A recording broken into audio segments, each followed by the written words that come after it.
Chet mamlakatlarda o'qish orzusi bormi sizda? Agar u yerda o'qisangiz yoki aynan shu damda xorijda tahsil olayotgan bo'lsangiz, sizning keyingi rejalaringiz qanday? Bu savolga video oxirida javob berishingizni sizdan so'rab qolamiz. Chet davlatda tahsil olish bugungi hayotimizda anchayin ommalashib qolgan holat.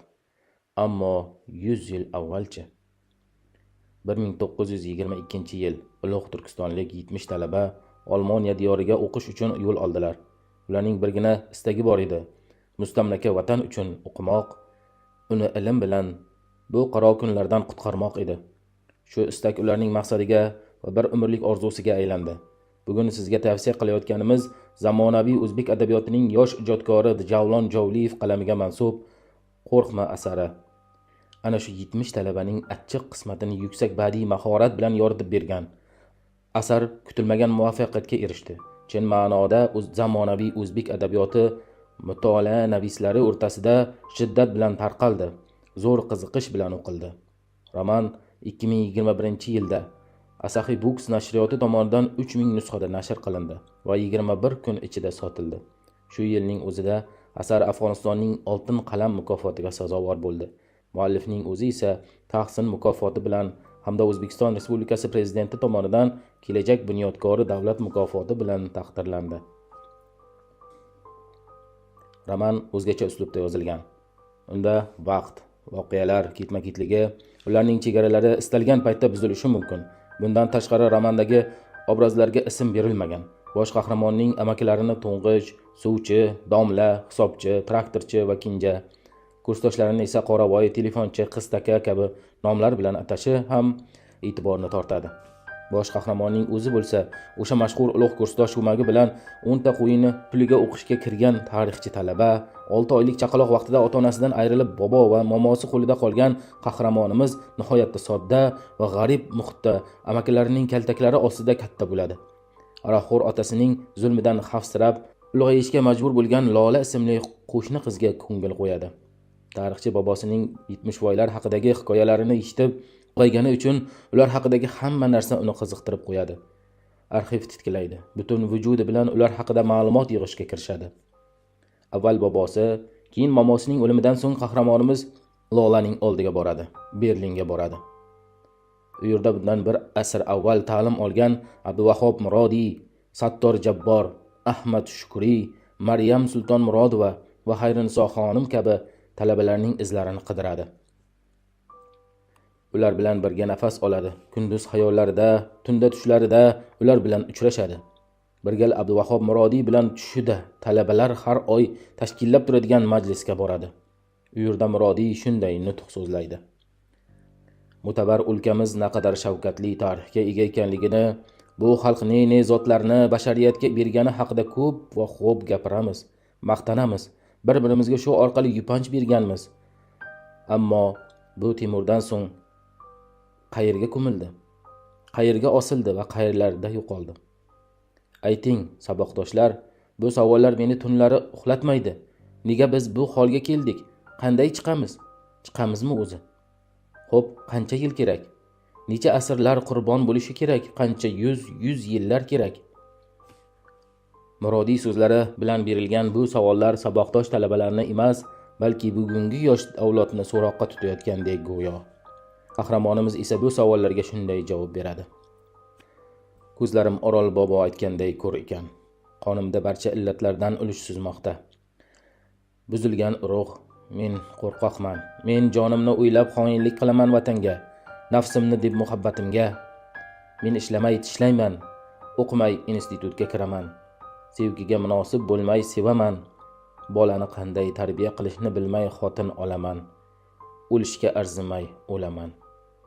Bir men shunday bo'lsam baxt edi millatga, ammo afsus, bu illatlar singib ketgan aymog'imizga. U tanimizdan oldin millatimizni ko'madi qora qabrga. So'ng yashayveramiz hissiz va millatsiz. Yana bir sahnada SSSR davlati hukumati buyrug'i bilan Germaniyada tahsil olayotgan talabalarni o'z ixtiyorlari bilan ortga qaytishga ko'ndirish uchun yuborilgan O'rta Osiyo universiteti rektori Meyersonga Sattor Jabbor tomonidan berilgan ushbu javob ham kitobxonning e'tiborini o'ziga jalb qiladi. Xotin-qizlarimiz-chi? Siz yuzidan paranjini otayotgan qizlar ahvoli qanday? Ularga hurlik va ozodlik, ilm va ziyo bermoqlikni va'da qildingiz. Qani o'sha ilm, qani o'sha ziyo? Paxtazorda paxta teriladi. Ilm va kitob emas. Siz ayollarni qoloqlik botqog'idan chiqarib, azobli mehnat, xo'rlik hojatxonasiga tashlab yubordingiz. Sizga dunyoni tanigan sharq ayoli emas, bosh ko'tarmay ishlaydigan, quyonday bolalaydigan, sochi uzun, kamxarch jonli maxluq kerak edi. Ularning million nafarini O'rta Osiyodan topdingiz. Sizga xalqlar ozodligi emas, xalqaro hojatxona kerak. Shuning uchun haligacha dunyoviy ta'lim savod bilangina chegaralanmoqda. Chunki aqlni tanisa, jonli ketmon bo'lib yashashga ko'nmaydi. Bilasiz-ku, ayollar ham uyg'onsa, bu yurtni eplay bo'lmaydi. Sharq ayollari mehnat bilan tirik, qancha ishlasa ham o'lmaydi. Biz ularni zolim va zo'rlikka asoslangan xonlar va erlar zulmidan ozod qildik, qoloqlik va qullikdan qutqardik, deya olamga jar soldingiz. Agar ularning ilm olishini xohlasangiz, 1919-yilda ochilgan qizlar bilim yurti o'qituvchilar yo'qligidan xarob ahvolga kelib qolarmidi? 1920-yilda doyalar maktabi ochilganda 50 kishi qabul qilinib, shulardan atiga bittasi o'zbekligi sizga bilinmasa-da, bizga og'ir botadi. Maktab o'zbeklar yurtida bo'la turib, bu ahvol qaysi tarbaqalagan va'dalaringizga to'g'ri keladi? Asarda obrazlar tilidan so'zlangan jumlalarni har birining o'z vazifasi bor. Har bir aytilgan so'z qahramonning o'ziga emas, balki kitobxonga qarata aytiladi. Har bir berilgan savol bugunning yoshlarini so'roqqa tutadi. Muallif o'tgan asr mamlakatimiz ustidan hukmron siyosatni ham, mustaqillikdan keyingi avlodni ham ayamasdan so'z bilan savalaydi. Yana bir e'tiborga arzigulik jihat ham borki, asarda boshdan oxirigacha eshak qurt haqida gap ketadi. Eshak qurt xalq tilida zaxkash ham deyiladi.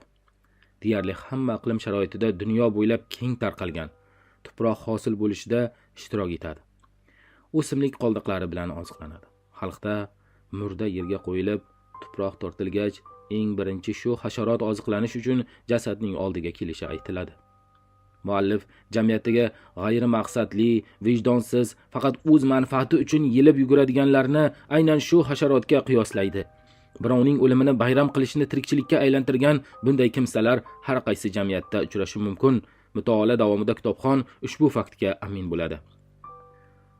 Qahramonimizning Berlinga kelishidan ikkinchi maqsad Lolaga turmush qurishni taklif qilish edi. Ammo Lola bosh obraz avval tanigan, sochlari kokil, hurlik qiz emasdi ortiq. U Germaniyada safdosh do'stlari, birga o'qiyotgan guruhdoshlari bilan qahramonimizni tanishtiradi. Ammo ular o'rtasida yaxshi suhbat bo'lmaydi. Muallif ayni shu sahnada ham mustaqillik farzandlari bilan 1922-yil o'qish uchun Germaniyaga yo'l olgan 70 talaba o'rtasidagi tafovutni ko'rsatib beradi. Qahramonning Lolaga bo'lgan sevgisini O'zbekistonning Germaniyadagi elchixonasi mas'ul xodimi Shirinbek bilan birga xiyonat qilib, Lolaning o'zi parchalaydi. Qahramonimiz uni bu dunyoda ushlab turgan yagona umididan ham ayriladi. Aslida ulug' maqsad bilan ilm izlab, o'zga yurtga yo'l olgan 70 o'zbek farzandi orasidan bir sotqin chiqib qolgan safdoshlari va vataniga moddiy manfaati uchun xiyonat qiladi. Asarda Qizil askar nomi bilan tilga olingan ushbu obraz bosh qahramonimizning katta bobosi bo'lib chiqadi. Qahramonimiz sotqin talabaning avlodi, chevarasi ekanligini bilgan sahnada asar voqealari rivoji kulminatsion nuqtasiga yetadi. Xalq qarg'ishiga qolgan qizil askarning haqqini avlodining qoni bilan to'laydi. Avval 6 ta amakisi, so'ng asar so'ngida bosh qahramonning o'zi ham vafot etadi. Muallif asar bosh qahramoni obrazida o'zining ichki kechinmalarini ham yoritib bergan. Romanda milliylik, vatanparvarlik ruhi har satrda ufurib turadi. Ijtimoiy tarmoqlarda bergan bir intervyusida Javlon Javliyev oliy ta'limda o'qib yurgan kezlarim, ko'rganlarimni ham yozganman deydi. Nafaqat yotoqxonadagi xonadoshlari, balki deyarli barcha bugunning talabalari maqsadsiz diplom uchungina o'qib yurganlarini ham ochiq yozib, shu holatni Germaniyada tahsil olgan talabalar bilan taqqoslaydi.